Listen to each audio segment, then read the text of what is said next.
El doctor Mario José Molina fue quien descubrió que los clorofluorocarburos estaban destruyendo la capa de ozono. Pese a que por años él le advirtió al mundo sobre los peligros de perder partes de la capa de ozono, sus investigaciones fueron ignoradas, pero él perseveró y nunca dejó de ser la voz de la realidad. En 1995, sus investigaciones fueron ratificadas y su descubrimiento le otorgó el Premio Nobel de Química.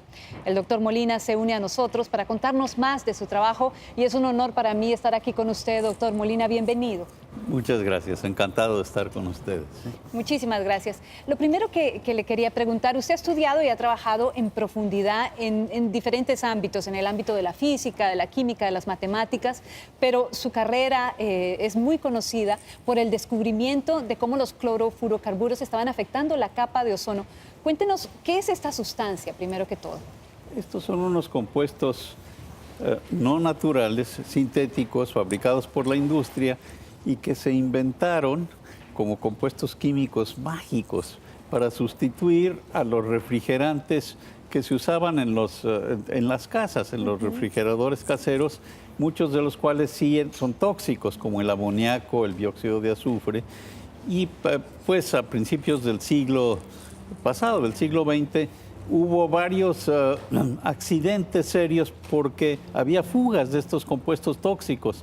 Entonces, estos compuestos, los clorofluorocarbonos o clorofluorocarburos, se inventaron no siendo tóxicos, son muy buenos refrigerantes y sustituyeron a estos compuestos que se usaban en los refrigeradores y además tuvieron un uso muy importante como propelentes en latas de aerosol, porque evidentemente son los gases que salen de una lata de aerosol, pues los respira uno normalmente y por eso fueron tan exitosos, no son dañinos para la salud humana.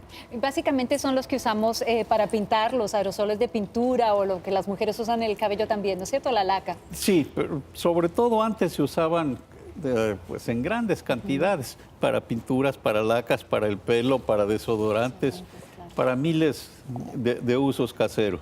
Doctor Molina, pues, inicialmente usted se dio cuenta que estos compuestos no eran nocivos y después pues descubrió el gran impacto que tenían en nuestra capa de ozono. ¿Cuál es el impacto que puede tener los clorofluorocarburos? El impacto que realmente fue sorprendente es que estos compuestos son tan estables que no se descomponen cuando son emitidos a la atmósfera hasta que no llegan a la estratosfera, que es la capa por encima en la que vivimos todos, que es la troposfera. Esa capa está entre 10, 20, 30 kilómetros por arriba de la superficie terrestre.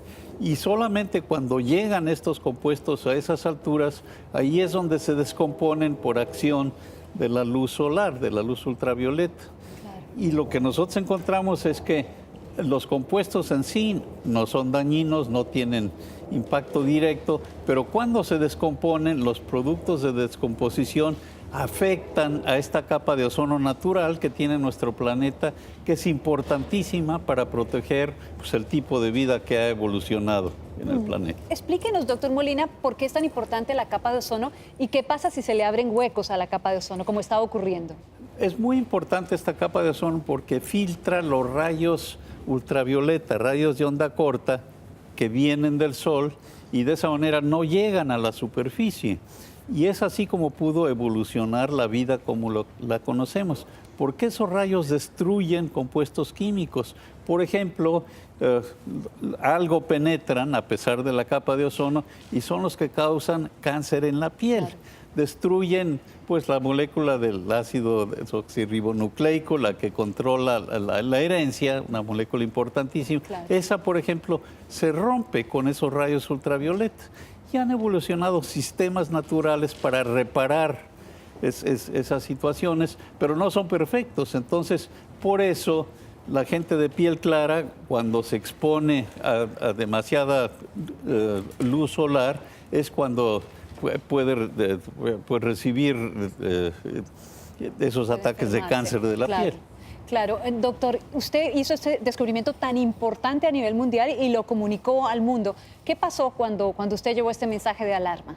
Cuando primero lo descubrimos y lo platicamos con nuestros colegas científicos, pues muchos colegas lo aceptaron, les pareció interesantísimo, pero no colegas en general en el mundo científico pensaron que a lo mejor estábamos exagerando. Por eso tuvimos que insistir y además comprobarlo experimentalmente con todo pues, nuestro equipo de amigos y de colaboradores, ¿no?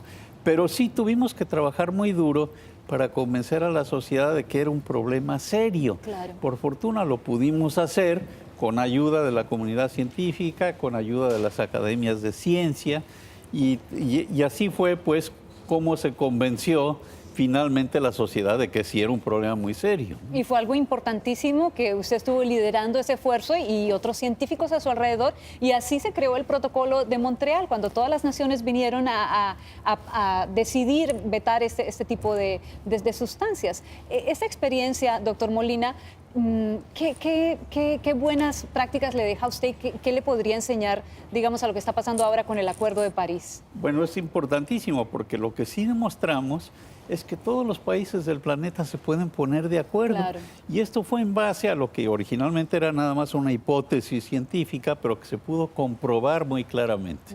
Entonces, todos los países se pusieron de acuerdo, trabajamos con amigos, embajadores en el campo de la diplomacia, etcétera, muchos muy activos, entre ellos y nosotros los científicos y tomadores de decisiones, pues fue como logramos ese acuerdo internacional, un acuerdo, el protocolo de Montreal, que originalmente no era muy fuerte, pero poco a poco se fue fortaleciendo al grado de que tiene como mandato acabar con la producción de estos compuestos dañinos. Y la sociedad se pudo adaptar muy bien porque pudo generar y producir otros compuestos que se usan en los refrigeradores, que se usan en las latas de aerosol, que no afectan a la capa de ozono. Entonces, esa es la creatividad de la sociedad, que puede resolver estos problemas. Pero en este caso, todos los países se pusieron de acuerdo y por eso ya se está resolviendo ese problema muy serio, que por cierto, no solamente originalmente decíamos que se iba a adelgazar la capa, sino que apareció este famoso agujero en la capa de ozono, Sí. que fue una demostración pues enorme del daño gigantesco que pueden causar estos compuestos industriales. Pero lo bueno es que ya se resolvió.